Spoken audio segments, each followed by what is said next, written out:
And at the end,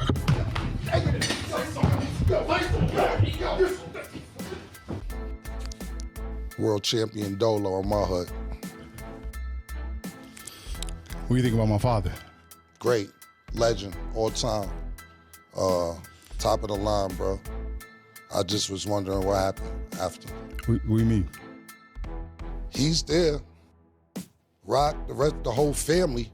The whole family's great. Then we got shit. Like, what happened? What happened to you? I'm out. You out where? I'm out, dude. You being real disrespectful, bro. I don't know if you're reading a lot of this social media shit, all the likes, dislikes, all that, but you rubbing me the wrong way a little bit, I didn't expect this. I'm a huge fan. Yeah. Sorry. Okay, so when it come to WrestleMania, right? I remember watching WrestleMania growing up. What's gonna be so spectacular about you being at WrestleMania? Man, Mace, I'm about to have 100,000 in the palm of my hand, Deuce. Eating out the palm of my hand. It'll be dope, Deuce. I got YouTubers in my match. I ain't even worried about none of that. Cut this paycheck, Deuce.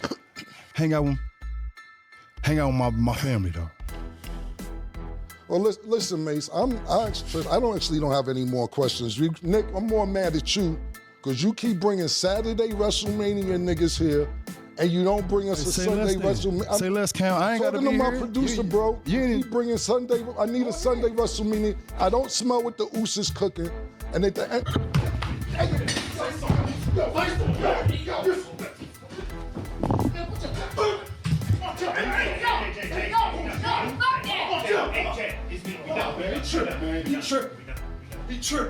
He tripped.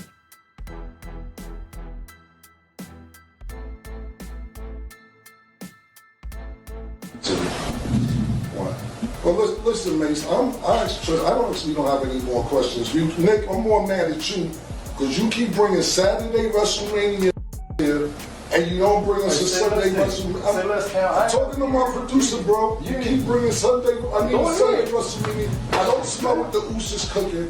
And then, man,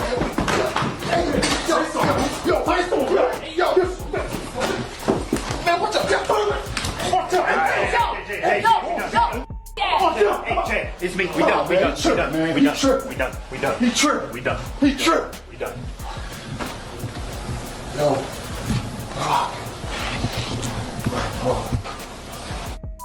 Now you want to go and use me for a publicity tour when you got WrestleMania this weekend. I know I'm the biggest name that you had a fight with in a long time. I'm probably the biggest name that you ever had a fight with because you're not your father. You're not The Rock. You're the weakest nigga in the bloodline, Oos. Things went left real fast on It Is What It Is, and it caught people off guard in a slick way. 1 minute, Camron is sitting there, talking, vibing like a normal segment. Next thing you know, everything flips. Out of nowhere, Jey Uso pulls up and drags Cam straight out his chair, almost like a scene straight out of Paid in Full. The way it happened looked wild, quick, and aggressive enough to make people pause and question what they just saw. Now here's the detail a lot of people picked up on. Cam was already counting things down at the start. That small moment gave it away that something was about to happen. So yeah, this wasn't random. This was planned. But even knowing that, the execution still had that raw feel that made it look halfway real. Meanwhile, Mace is right there during all of this, and people instantly started reacting to his energy. Some were like, why he not stepping in? While others understood he moving different these days. Still, fans expected at least a little reaction just to match how intense it looked. But let's be honest, this moment did exactly what it was supposed to do. It turned into a viral clip, got people talking everywhere, and made that episode feel bigger than just a regular show. In today's space, moments like this matter more than anything, and Cam clearly understands that. He's not just staying in the music lane anymore, he's stepping into full entertainment mode. From interviews to viral setups, now even mixing in that WWE style energy, he's showing he knows how to keep attention on him. Because at the end of the day, artists can't rely on just music like before. Streaming money doesn't hit the same, so moves like this are strategic. Linking this moment to WrestleMania weekend makes it even bigger, pulling in both hip-hop and wrestling audiences at the same time. So whether people think it was staged or not, one thing is clear, it worked. Now all eyes are on what happens next after that setup. What's good, Trish Murder? What's Yo, up? what's good, man? Everything good? How you doing, brother? Long day, man. You been good? Little headache. It's all good, you know. I bounce back quick. I'm resilient, man. We had this convo. I'm resilient, but you know, we gonna see what happened this weekend because I know I'm not letting niggas be Vegas without seeing me. So we'll take care of that before the weekend's over. I know that for sure. Well, we're gonna have. Trish, you went off the top rope like Jimmy Fly Snooker. I know I should have jumped into the pile, but I didn't want to hurt Cam. I was worried. I was already hurt. You were at the bottom of the pile. Yeah, man. Well, thank both of you guys, man, because when I did accuse Murder and not coming to help me out, but then when I seen the footage, I see you still move kind of fast. Pause, man. You was over there. You know what's crazy though? People still saying you ain't moved fast enough. No, was never satisfied. But I tell you one thing, I see a few people from the bloodline that's upset. Listen, man, don't be mad at the facts. Be mad at the resume. And like I said, I'll see y'all this week at WrestleMania. I'm pulling up. I'll be there. Well, we got to get to that because after the altercation yesterday morning, we got to get to the elephant in the room. Jey Uso has been popping off. He went on Shannon Sharp's podcast, and he pretty much said that you had it coming, and he'll do it again. He also said you were on a motor wheelchair, and he said, what the hell is wrong with him? Is that why it went left? Like, I guess I'm, as the person that was in the middle, I get, like, what happened, and, like, what are you going to do at WrestleMania? Well, listen, first of all, he's talking about my scooter. I'm in the casino all day. The casino's big. I like to ride around all day on the scooter. If I want to ride around the scooter, that ain't got nothing to do with him. He just seen me on the scooter and assumed something was wrong. As you can see, Jay, I was up and ready. Pause. That ain't got shit to do with shit. Now you want to go and use me for a publicity tour when you got WrestleMania this weekend. I know I'm the biggest name that you had a fight with in a long time. I'm probably the biggest name that you ever had a fight with. Because you're not your father. You're not The Rock. You're the weakest in the bloodline, Oos. And that's just, it is what it is. And we'll see what happens at WrestleMania. I can't tell you what's going to happen, but I will tell you that something is going to happen. But I seen him on this little press run. But you notice that, Trish? You notice that, well, Murder already know.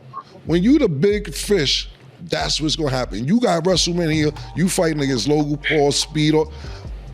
They gotta talk about Killer, but it's all good. I'm gonna give your ass something to talk about. Can't wait. Can't wait. Because I know one thing, he won't leave Nevada. He won't leave the state without talking to seeing me. He's a lot smaller than I thought. Yeah, little man. Sucker punch me and shit. It's all good. Little ass I got him. Roman Reigns is a lot bigger than him. The Rock's a lot bigger than him. Yeah. I didn't even know that was him. I thought that was his, like, cousin or something. Yeah, he thought he was the mascot. Yeah. He looked like the mascot. Little nigga. It's all good. Murder, you gonna be the manager? I got to come out. I'm thinking about right now, what's my wrestling move?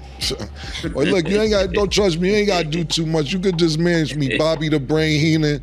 You know, we a little older, so we know those Lou Albino, all them, man. I don't even know the new managers like them, but shout to them. But I tell you one thing's for sure, two things for certain. Ass will be kicked, and it won't be mine. And thank you, Trish.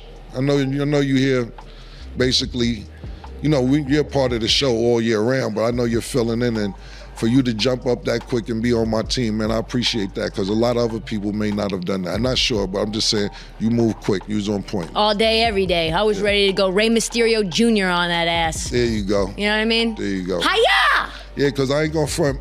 My female friends, they was like, yo, it's Trish for me. That's all I was getting. Now this is where everything levels up because Camron didn't stay quiet after that moment.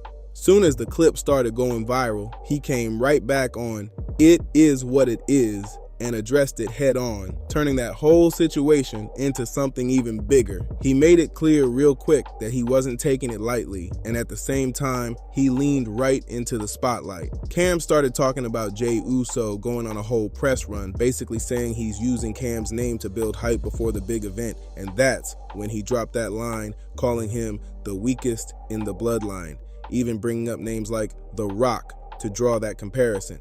Now, that right there instantly got people talking because it didn't sound like a joke anymore. It sounded like he was setting something up. Cam even addressed the whole scooter situation, saying there was nothing wrong, he just moves like that in big spaces. He made it clear he was good, standing, ready, and not backing down from anything. Then he took it a step further and said straight up, "I'm pulling up," talking about WrestleMania weekend in Vegas.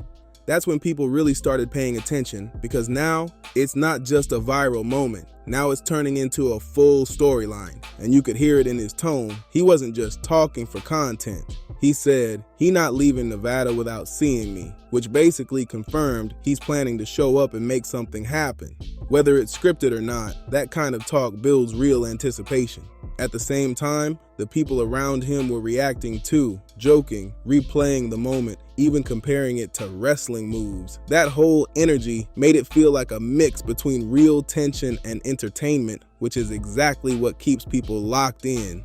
And that's the key here. Cam flipped the situation perfectly. What started as him getting dragged out his chair now turns into him controlling the narrative, calling shots, and setting the stage for what's next. Because now it's not about what already happened, it's about what's about to happen when he actually pulls up to that stage.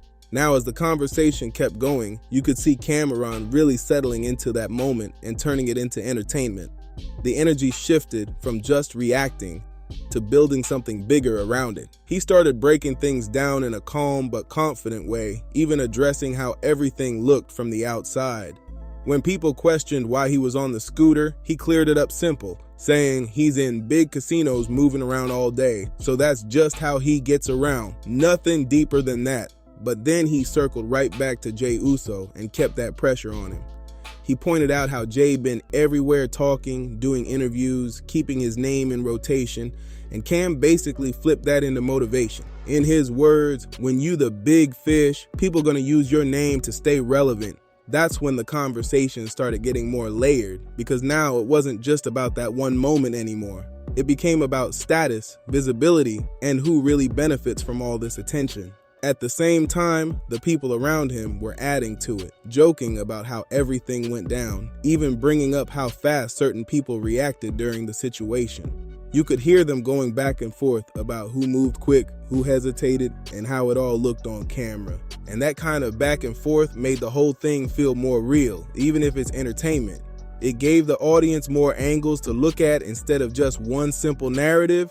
They even started comparing the moment to classic wrestling energy, throwing in references, talking about jumping off the top rope and how the whole situation could play out if it really turns into something bigger on that stage. Meanwhile, Cam stayed consistent with his message the whole time.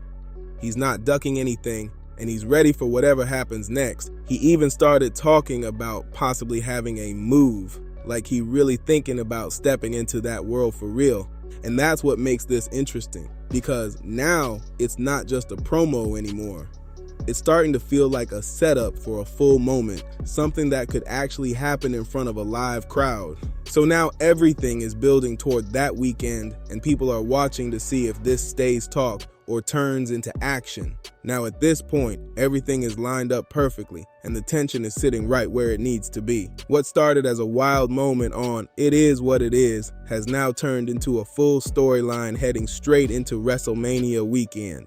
Camron made it clear he's not letting this go. And the way he's talking, it sounds like he's really planning to show up and stand on business. He already said something is going to happen, and that alone got people locked in, waiting to see how far this actually goes. At the same time, Jey Uso been keeping his side active too, doing interviews and continuing to speak on it, which only adds more fuel to the situation. Now both sides are playing their roles, and it's building that anticipation the way big moments are supposed to. What makes it even more interesting is how this blends two different worlds together. You got hip-hop culture mixing with wrestling entertainment, and both sides know exactly how to create moments that grab attention. And let's be real, this ain't random timing. Everything is happening right before one of the biggest stages possible. So every move, every quote, every reaction is part of something bigger. Even the small details, like how people reacted in the room, how the clip was shot, and how fast it spread, all of that plays into the bigger picture. It keeps the audience guessing, debating, and coming back to see what's next. Now the real question is simple. Does Camron actually step into that environment and make something happen? Or does it stay as a perfectly executed promo moment? Because if he really pulls up and gets involved, that takes this from just content to a moment people will be talking about for a long time. Either way, one thing is clear. This whole situation did exactly what it needed to do. And now everybody is watching closely to see how it plays out when the lights are on. So now everything comes down to timing and execution. What started as a wild attack on It Is What It Is turned into a full rollout, and now all eyes are locked on what Camron actually does when he touches down. Because let's be real, the way he talking, he not just playing into it for content, he said it himself. He not leaving Nevada without seeing me, and that right there tells you he planning something. Whether it's a quick appearance, a moment on stage, or something more physical, people are expecting something to go down. And on the other side, Jey Uso not backing off either. He's been speaking on it, moving around, keeping that same energy, which keeps the tension alive heading into WrestleMania weekend. This is really one of those moments where entertainment and strategy meet perfectly. Both sides know what they're doing, both sides benefiting from the attention, and the audience is right in the middle trying to figure out what's real and what's part of the show. And that's why this whole situation is working so well. It keeps people guessing without giving too much away. But now I want to hear from you. Do you think Camron actually steps into that WWE space and gets his get back? Or is this all just a clean promo play leading into the event? Also, what y'all think about how this whole situation was put together? Was it creative or did it look too obvious? Drop your thoughts down in the comments. Make sure you hit that like button and don't forget to subscribe if you're rocking with the content.